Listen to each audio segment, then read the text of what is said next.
નમસ્કાર મિત્રો, સ્વાગત છે તમારું અમારી ચેનલ પર એક નવા વિડીયોમાં।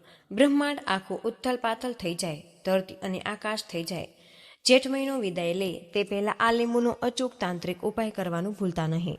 જો આ છેલ્લી ઘડીએ તમે થાપ ખાઈ રહ્યા છો તો સમજી લેજો કે આખા વર્ષનો સૌથી શક્તિશાળી અને ચમત્કારી અવસર તમારા હાથમાંથી કાયમ માટે સરકી જશે। આ કોઈ મનોરંજન કે મજાક નથી, પણ તમારા નસીબના કઠણ કાઠ ખાઈ રહેલા બંધ દરવાજાને તોડી નાખવાની આ અંતિમ તક છે।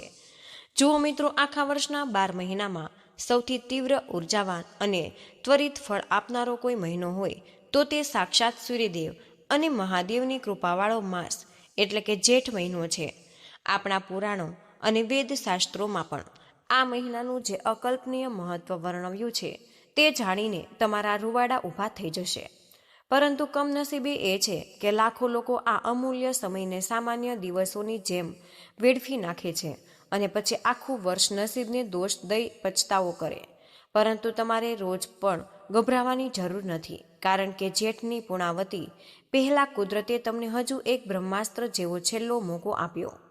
જો તમે અત્યાર સુધી કોઈ પણ જપ, તપ, પૂજા પાઠ કે વિધિ નથી કરી શક્યા તો ચિંતા છોડો। માત્ર આ લીંબુનો પ્રયોગ તમારી જિંદગીની કરુણાગીરી, ગરીબીને, નકારાત્મકતા અને તમામ તકલીફને જડ મૂળથી ઉખેડી ફેંકવાની પ્રચંડ તાકાત ધરાવે છે। આ તક ચૂકશો તો સમજો આખું વર્ષ હાથ ઘસતા રહી જશો। જેઠ મહિનાની આ પુણ્યશાળી તિથિઓ એટલી શક્તિશાળી હોય છે કે ક્યારેક વર્ષોના વર્ષો સુધી કરેલા મોટા અનુષ્ઠાનો કે મોંઘા પૂજા પાઠથી પણ જે મનોકામના પૂર્ણ નથી થતી તે આ જેઠ મહિનો પૂરો થાય તે પહેલાના આ એક નાના એવા છતાં અત્યંત પ્રભાવશાળી લીંબુના ઉપાયથી ચોક્કસ પૂરી થઈ જાય છે। આ ઉપાયનું ફળ એવું અદ્ભુત મળે છે કે જેની તમે ક્યારેય કલ્પના પણ નહીં કરી હોય। આ કોઈ સામાન્ય માહિતી નથી, પણ એક અચૂક પ્રયોગ છે જે આ પવિત્ર મહિનામાં કરવાથી તેનું ફળ અનેક ગણું વધી જાય છે અને તમારી મનોકામના ખૂબ જ જલ્દી પૂર્ણ થાય, કારણ કે તમે આ કાર્ય વર્ષના સૌથી તેજસ્વી મહિનામાં કરી રહ્યા છો। ઘણા લોકોએ આ લીંબુનો ઉપાય અગાઉ કર્યો અને આજે તેઓ સુખ સમૃદ્ધિ રમી રહ્યા છે। જો તમે પણ તમારી કિસ્મત બદલવા માંગતા હોય તો મિત્રો આ ઉપાયને પહેલા તમે શાંતિથી સમજી લો અને એક એક શબ્દને ધ્યાનથી સાંભળો અને પછી જ તમે પૂરી શ્રદ્ધા સાથે આ કાર્ય કરો। આ વિડીયો જોયા પછી મારે તમને ગેરંટી આપવી પડશે કે તમારે આ વિષય પર બીજો કોઈ પણ વિડીયો જોવાની કે કોઈને પૂછવાની જરૂર નહીં પડે, કારણ કે મિત્રો અમે તમને એક વાત ઝીણવટપૂર્વક સમજાવ્યા છે। મિત્રો, આ મોકો તમારા હાથમાંથી સરકી ન જાય તે તમારે જોવાની જવાબદારી હવે તમારી છે। પરંતુ આ દિવ્ય ઉપાયની શરૂઆત કરીએ તે પહેલાં મારે તમારી પાસે એક જ નાનકડું કામ કરાવવું છે। જો તમે ઈચ્છતા હોય કે તમારા ઘરના દરવાજા પરથી ક્યારેય લક્ષ્મીજી પાછા જ ન જાય અને તમારા ઘરમાં અખૂટ ધન ધાન્ય ભરેલું રહે, અત્યારે ને અત્યારે જ સાચા હૃદયથી તમે કમેન્ટ બોક્સમાં લખી દો, મારા ઘરે પધારો માતા લક્ષ્મી। તમારી આ એક પ્રાર્થના માતાજી સ્વીકારી લેશે એવો અતૂટ વિશ્વાસ રાખો।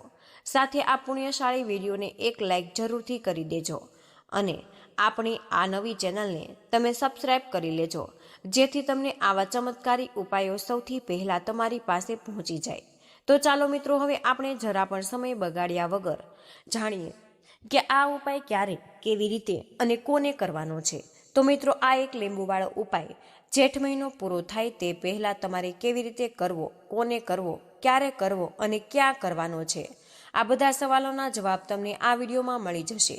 જે આ વિડીયો જોશે તેને આ એક લીંબુનો ઉપાય ચોક્કસપણે કરવો જોઈએ, કારણ કે મિત્રો આ મહિનામાં માત્ર એક લીંબુના આ બીનું પણ ખૂબ જ મોટું અને વિશેષ મહત્વ છે। અને જો વાત આવે આખા લીંબુના ઉપાયની તો સોનામાં સુગંધ ભળી જાય એવી વાત થઈ જાય અને આ જેઠ મહિનાનો એ ખૂબ જ મોટામાં મોટો ઉપાય બની જાય છે।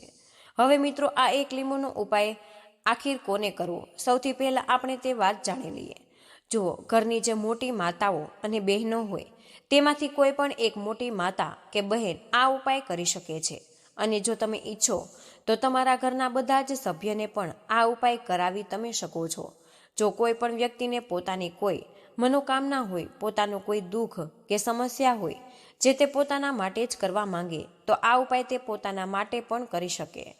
બાકી જો ઘરમાંથી કોઈ એવું છે કે જે આખા ઘર અને પરિવારની સુખ શાંતિ માટે આ ઉપાય કરવા માંગે છે તો મિત્રો તે પણ કરી શકે.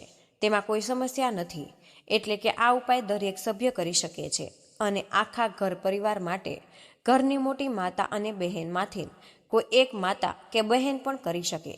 જો મિત્રો ઘરમાં માતા કે બહેન હાજર ન હોય અથવા તો તેઓ આ ઉપાય ન કરી શકતા હોય તો ઘરનો કોઈ પણ મોટો સભ્ય પણ આ એક લીંબુનો ખાસ ઉપાય કરી શકે છે. ભલે તે પુરુષ હોય કે તેમાં કોઈ પણ સમસ્યા નથી. તે પછી જે આગળનો સવાલ હવે આવે છે તે છે કે આ ઉપાય કયા સમયે કરવાનો છે, સવારે કે સાંજે? તો જુઓ મિત્રો, આ ઉપાય તમે સવારે પણ કરી શકો છો અને તમે આ ઉપાય સાંજે પ્રદોષ કાળમાં પણ કરી શકો. હવે જો મિત્રો તમે પૂછો કે સૌથી ઉત્તમ સમય કયો હશે આ લીંબુનો ઉપાય કરવાનો, તો મિત્રો અમે તમને એટલું જ કહીશું કે આ ઉપાય તમે સાંજના સમયે કરશો તો વધુ સારું રહેશે. તેમાં કોઈ સમસ્યા નથી. જે આદરણીયની સૌથી મોટી અને મહત્વની વાત હવે આવે તે એ છે કે સાંજે તમારે આ ઉપાય કરીએ તો કેટલાક વાગ્યાથી કેટલા વાગ્યા સુધીનો તમારે કરવો. તો સાંજના પ્રદોષકાળની વાત હવે કરીએ તો પ્રદોષકાળનો સમય સાંજે 6 વાગ્યાથી શરૂ થાય છે. એટલે કે સાંજે 6 વાગ્યાથી 7 વાગ્યા સુધીનો સમય પ્રદોષકાળનો સમય ગણાય છે. પરંતુ અત્યારે જે જેઠ મહિનાની ઋતુ છે તેમાં તમારે સાંજ બહુ જ મોડી પડે છે અને ગરમીના કારણે ઘણા બધા લોકો એવા હોય છે કે જે સાંજે ઘરે વહેલા પહોંચી શકતા નથી. ઉપાય કરવામાં મોડું થાય તો સાંજે તમે 6 વાગ્યાથી રાત્રે 12 વાગ્યાની વચ્ચે આ લીંબુનો ઉપાય કરી શકો છો. તેમાં કોઈ સમસ્યા નથી. તો ચાલો મિત્રો હવે આપણે જાણીએ કે આ લીંબુનો ઉપાય કેવી રીતે કરવાનો છે. સૌથી પહેલા તમારે શું કરવું? એક લીલું લીંબુ તમારે લઈને તમારા જીવનમાંથી હજારો શત્રુઓનો પણ તમે સફાયો કરી શકો અને તમારા શત્રુઓ કે દુશ્મનો ક્યારેય તમારી તરફ વળીને પણ નહીં જુએ. જો તમે એક લીલા લીંબુનો આ નાનકડો એવો ઉપાય કરી લ્યો તો મિત્રો જે લોકો તેમના જીવનમાં શત્રુઓ અને દુશ્મનોથી ખૂબ ત્રાસી ગયા છે અથવા તો તેમના પર શત્રુઓએ ઘણું બધું કંઈક કરાવ્યું હોય તો મિત્રો એવું સમજી લ્યો કે તમારા શત્રુઓએ દુશ્મનોએ જે પણ તમે બંધનવાર ક્રિયાઓ કરાવી હશે તે બધું જ નાશ પામશે. જો તમારા દુશ્મનો તમને કોઈ પણ રીતે નુકસાન પહોંચાડવા માંગતા હોય, તમને હાનિ પહોંચાડવા માંગતા હોય અથવા તો કોઈ પણ રીતે તમને તે નુકસાન કરી રહ્યા હોય અને તમને કોઈ દુઃખ કે કષ્ટ આપી રહ્યા હોય, તમારી સંપત્તિ પર, તમારા વેપાર પર, તમારી દુકાન પર તેમની ખરાબ નજર હોય અથવા તો કંઈક અડચણ કરવાની તે કોશિશ કરી રહ્યા હોય તો મિત્રો સમજી લો કે એક જ લીલું લીંબુ લઈને તમારે નાનકડો એવો ઉપાય કરવાથી જે શત્રુઓ તમને પોતાની તાકાત બતાવી રહ્યા છે, જે તમને આજે પરેશાન કરે છે, તેમની બધી જ અકડ નીકળી જશે. જો તમે આ એક લીલા લીંબુનો ઉપાય યોગ્ય રીતે કરી લ્યો તો મિત્રો આ ઉપાય સમજી લ્યો કે યોગ્ય રીતે સમજીને ઉપાય કરશો તો 101% ઉપાય કામ કરે અને તમારા દુશ્મનો કે શત્રુઓનો સંપૂર્ણ સફાયો થઈ જાય. આ ઉપાય તમે જેઠ મહિનામાં કોઈ પણ દિવસે કરી શકો છો. બીજી વાત, સ્ત્રી હોય કે પુરુષ કોઈ પણ આ ઉપાય કરી શકે છે. મિત્રો આજના વિડીયોમાં અમે તમને એવો ઉપાય લઈને આવ્યા છીએ કે જેમાં તમારે કોઈ પણ પૈસા ખર્ચવાની નથી. ફક્ત એક લીંબુથી તમારે ઉપાય કરવાનો છે. આ લીલું લીંબુ જ તમારા જીવનમાંથી શત્રુનો સંપૂર્ણ સફાયો કરી દેશે. તમારા દુશ્મન શત્રુઓ ક્યારેય તમને પરેશાન નહીં કરે. ભલે શત્રુ દુશ્મનો કેટલા બધા પણ શક્તિશાળી કેમ ન હોય, કેટલા પણ તાકતવર કેમ ન હોય, છતાં તેઓ એક વાળ પણ વાંકો નહીં કરી શકે. એટલે કે તેઓ ગમે તેટલી કોશિશ કરે પણ તમારું કંઈ જ બગાડી નહીં શકે. મિત્રો હવે જે પણ વિધિ હું તમને જણાવવા જઈ રહી છું તેમાં જો એક નાનકડી એવી ચૂક થઈ જાય તો આખો ઉપાય તમે નિષ્ફળ જશે. એટલે વિડીયોને જરાય સ્કીપ કર્યા વગર આખો બરાબર સમજો. ચાલો હવે ઉપાય વિશે આપણે વાત કરીએ. આ ઉપાય તમારે કેવી રીતે કરવાનો રહેશે? તો સૌથી પહેલા મિત્રો તમારે એક લીલું લીંબુ લેવાનું છે. આ ઉપાય ગુપ્ત શત્રુઓ માટે પણ છે અને એ દુશ્મનો માટે પણ કે જે તમારી સામે ખુલ્લેઆમ હુમલો કરી રહ્યા હોય, તમને કોઈ પણ પ્રકારની ધમકી આપી રહ્યા હોય, તમારું નુકસાન કરે તે પણ શત્રુ પરાસ્ત થઈ જશે. અને જે લોકો તમારી પીઠ પાછળ તમારું ખરાબ કરી રહ્યા છે તેઓ પણ, કારણ કે ગુપ્ત શત્રુઓનો તો આપણને નામ ખબર હોય કે ના તો તેમનું આપણને સરનામું ખબર હોય, એ પણ ખબર હોય કે કેટલા શત્રુઓ છે, કારણ કે આ ગુપ્ત રીતે શત્રુતા કરે છે અને ગુપ્ત શત્રુઓ વિશે કોઈને કંઈ ખબર પડતી નથી. બહુ જ ઓછા લોકો હોય છે કે જેઓ જાણી શકે કે આ કોઈકે કંઈક કરાવ્યું છે, પણ તેમ ઉલટી ગણતરી છતાં તેઓ એ નથી જાણી શકતા કે કયો વ્યક્તિ છે જે આવું કરાવી રહ્યો હોય. આ શોધવું ખૂબ જ મુશ્કેલ છે.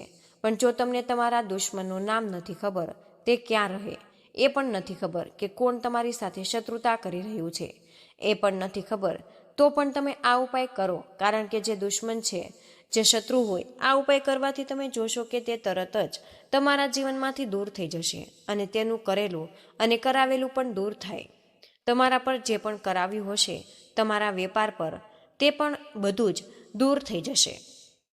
કારણ કે મિત્રો, હવે ઘણી બધી બંધનવારની ક્રિયાઓ છે જે લોકો કરાવી હોય તે ઘણા તાંત્રિકો પાસે જઈને અને બીજી ઘણી જગ્યાએ જઈને એ લોકો સાથે ઘણું ખોટું કરાવે છે. પણ તમે વિશ્વાસ રાખો કે આ ઉપાય કરવાથી આવી બધી જ ક્રિયાઓ નાશ પામે છે અને આ ઉપાય કરવાથી ઘરે બેઠા તમારા શત્રુઓ દૂર થઈ જાય. એટલે કે મિત્રો, તમારે ક્યાંય જવાની પણ જરૂર નહીં પડે. તો ચાલો હવે ઉપાય વિશે આપણે વાત કરીએ કે આ ઉપાયમાં તમારે એક લીલું લીંબુ લેવાનું છે. કોઈ પણ ડાઘ કે ખરાબ ન હોવું જોઈએ. તમે જોયું હશે કે ક્યારેક લીંબુ પણ નાના નાના એવા ડાઘા હોય, અથવા તો લીંબુ થોડું ખરાબ હોય. પણ તમે આ ઉપાય માટે ક્યારેય ખરાબ લીંબુ બિલકુલ ન લેવું. એકદમ સ્વચ્છ અને સાફ લીંબુ લેવું. અને પીળું લીંબુ પણ આવે છે, પણ આ ઉપાયમાં તમારે પીળું લીંબુ બિલકુલ ન લેવું. લીલા રંગનું જ લીંબુ લેવાનું છે. આની સાથે મિત્રો, તમારે કાળા રંગની પેન લેવી. હવે તમારે શું કરવું કે તમારે આ બંને જ વસ્તુઓ લઈને તમારે તમારા ઘરમાં એકાંતમાં બેસી જવાનું રહેશે. હવે જ્યાં ઉપાય કરતી વખતે કોઈ તમને રોકટોક ન કરે એવી જગ્યાએ તમારે આ ઉપાય કરવાનો છે. ભલે તમારા ઘરમાં રૂમ હોય, ગેલેરી હોય, કે જ્યાં કોઈ જ તમને હેરાન પરેશાન ન કરે. ઘરના બધા સભ્યોએ આ ઉપાય વિશે ખબર હોય તો પણ તે સમયે કોઈ તમને ખલેલ બિલકુલ ન પહોંચાડે. આ રીતે તમારે ઉપાય કરવાનો છે.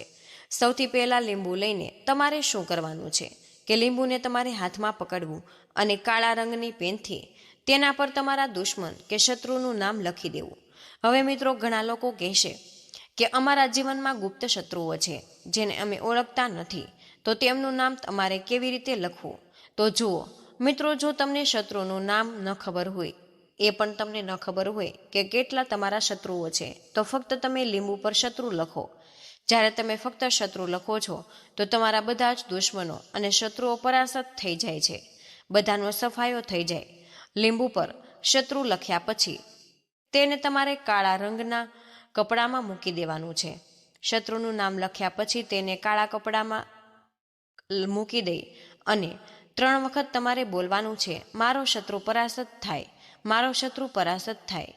મિત્રો, આ પછી તમારે શું કરવાનું છે? કાળા કપડામાં લીંબુ મૂકીને તેને બાંધવું અને એ પોટલી જેવું બનાવવાનું છે. અને જ્યાં તમને થોડી એવી માટી દેખાય તમારા ઘરની બહાર, જ્યાં તમને લાગે કે અહીં પોચી માટી છે અને અહીં ખોદકામ થઈ શકે છે, ત્યાં નાનકડો એવો ખાડો કરી અને તમારે ઘરમાંથી કોઈ પણ વસ્તુ લઈને જાઓ અને તે ખાડામાં આ લીંબુ મૂકી દેવાનું છે. પછી માટીથી સારી રીતે ઢાંકી દો, જેથી લીંબુ બિલકુલ જ દેખાય નહીં. આ ઉપાય તમારે સાંજના સમયે કરવો, એટલે કે જ્યારે સૂરજ આથમી જાય તે પછી કોઈ પણ સમયે તમારે આ ઉપાય કરવાનો છે. સૂરજના પ્રકાશમાં આ ઉપાય ન કરવો. અને જ્યારે પણ તમે લીંબુને સંપૂર્ણ ઢાંકી દો ત્યારે ઘરે પાછા આવી જાઓ અને પાછળ વળીને ન જોવું, તેનું તમારે ખાસ ધ્યાન રાખવું. ઘરે આવીને હાથ પગ ધોઈ લેવા અને ભલે ગમે તેટલા શત્રુઓ હોય તેમનો સંપૂર્ણ સફાયો થઈ જશે. તેમણે જે ક્રિયાઓ તમારા પર કરાવી હશે, તાંત્રિક ક્રિયાઓ હોય કે જાદુટોણા, બધું જ દૂર થઈ જશે. આ ઉપાયો કરો અને તેનો ચમત્કાર જુઓ. ફક્ત એક જ વાર તમારે આ ઉપાય કરવો અને એક જ વાર તમારે ઉપાય કરવાથી શત્રુનો સંપૂર્ણ સફાયો થઈ જાય. બધા શત્રુ પરાસ્ત થાય અને બધા દુશ્મનો તમારી સામે નતમસ્તક થઈ જાય.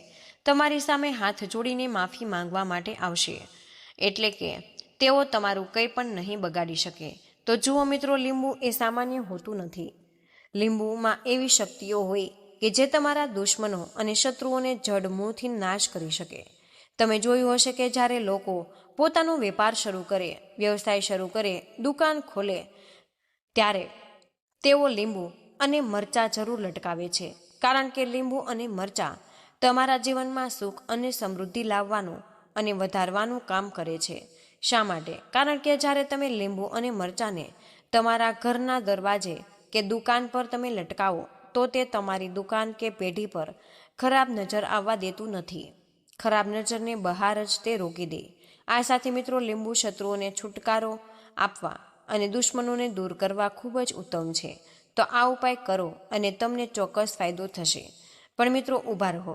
લીંબુના આ પ્રયોગ પછી જે પણ બીજો અદ્ભુત ઉપાય આવી રહ્યો છે તે છે તમારા આખા પરિવારનું ભાગ્ય પલટી જ નાખશે. જો ભૂલથી પણ તમે આ ભાગ સ્કીપ કર્યો તો મિત્રો, તમે ધનવાન બનવાનો સૌથી મોટામાં મોટો મોકો ગુમાવી દેશો. હવે આપણે બીજી વિશેષ ઉપાય વિશે હવે વાત કરીએ. તો આ ઉપાય તમારે તુલસીના છોડ પાસે કરવાનો છે. તમારા ભાગ્યનો ઉદય કરવા માટે. જો તમારા ઘરમાં ધન સંબંધિત પરેશાની હોય, કર્જની સમસ્યા દિવસે ને દિવસે વધતી જતી હોય, ખતમ ન થતી હોય અને ઘણી પરેશાની હોય, તો મિત્રો તમારે ઉપાય જરૂર કરવો. શું કરવાનું છે કે ખૂબ જ ધ્યાનથી સમજો. મિત્રો, તમારે ફક્ત ત્રાંબાના પાત્રમાં પાણી લેવું, તે પાણીમાં 1 ચપટી હળદર નાખવી અને સાથે કમરગટ્ટો લેવો. આ ઉપાય ફક્ત જેઠ મહિનામાં કરવાનો છે. જો તમને લાગતું હોય કે તમારા જીવનમાં અષ્ટલક્ષ્મીનો વાસ નથી, ભાગ્યનો સાથ નથી, તો મિત્રો તમે આ ઉપાય જેઠ મહિનો પૂરો થાય તે પહેલાં તમારે અવશ્ય કરવો. જુઓ શું કરવાનું છે. તાંબાના પાત્રમાં થોડી હળદર નાખવાની છે અને કમળગટ્ટો નાખવાનો છે. હવે તમારે તુલસીજી પાસે જવાનું છે. જ્યારે તમે પાણીના પાત્રમાં થોડી હળદર નાખો ત્યારે તમારે ઓમ નમો ભગવતે વાસુદેવાય નમઃ 11 વાર મંત્રનો જાપ કરવો અને પછી હળદર નાખવાની છે. જ્યારે તમે કમળગટ્ટો નાખો ત્યારે તમારે ઓમ મહાલક્ષ્મી નમઃનો જાપ કરતા એ કમળગટ્ટો નાખવાનો છે અને 11 વાર જાપ કરવો. મિત્રો, કમળગટ્ટો અને હળદર બંને હોવા જોઈએ. કમળગટ્ટો મહાલક્ષ્મીનું પ્રતીક મનાય છે અને હળદર ભગવાન વિષ્ણુનું. એના નિમિત્તે નાખવાની છે. મિત્રો, આ પાણીને તમારે તુલસીજીના મૂળમાં અર્પણ કરવી અને ઓમ નમો ભગવતે વાસુદેવાય નમઃ મંત્રનો જાપ કરતા આ પાણી અર્પણ કરવું અને ધન સંબંધિત કોઈ પણ પરેશાની હોય તો તે દૂર થઈ જાય એવી પ્રાર્થના તમારે કરવી. કર્જની સમસ્યા હોય તો એ દૂર થાય. મિત્રો, તમારે એવી કામના કરવાની છે. આ નાનકડો ઉપાય કરવો. આ બીજા ઉપાય તમે સવારથી લઈ સાંજ સુધી કોઈ પણ સમયે કરી શકો. જેઠ મહિનામાં જ કરવાનો છે. હવે જે કમળગટ્ટો તેને તમારે તુલસીજી પાસે જ રહેવા દેવો, લેવાનું નથી. જો મિત્રો તમે ઈચ્છો તો તમે તેને તુલસીજીની માટીમાં તમે દબાવી દેવાનો છે. આ રીતે તમારે આ ઉપાય કરવાનો રહેશે. હવે ખાસ ધ્યાન રાખજો કે આ બીજો ઉપાય તમારે તમારા ઘરમાં જ કરવો, બહાર ક્યાંય કરવાનો નથી. ઘરમાં તુલસીજી હોય તો જ તમે આ ઉપાય કરી શકો. તો મિત્રો, જેમને પોતાના નસીબ પર વિશ્વાસ નથી એવા લોકો આ વિડીયો છોડીને જતા રહ્યા છે. પણ જો તમે હજુ સુધી જોડાયેલા છો તો મિત્રો, તમે ખરેખર ભાગ્યશાળી છો. બસ તમારે આ એક છેલ્લો નાનો ઉપાય સારી રીતે તમારે સમજી લેવા, તો તમારી બધી જ તકલીફ પળવારમાં દૂર થઈ જશે. જલ્દીથી ત્રીજો ઉપાય વિશે આપણે વાત હવે કરીએ. તો જુઓ મિત્રો, ભાગ્યનો સાથ જોઈએ તો ગુરુ બૃહસ્પતિને મજબૂત કરવું ખૂબ જ જરૂરી છે. આથી એ ખૂબ જ સારો ઉપાય છે કે જે પીળા ચોખાનો થોડો અક્ષત લેવા. જો તમને લાગતું હોય કે તમને કોઈ પણ બાબતમાં સફળતા નથી મળી રહી, તો મિત્રો ભાગ્યનો સાથ નથી મળતો, તો તમારે પીળા ચોખા લેવાના છે. પીળા ચોખા કેવી રીતે બનાવવા? તો 11 ચોખાના દાણા લેવાના અને આખા સાબુત તેમાં પીળું ચંદન નાખી ચોખાને પીળો રંગ કરી દેવો.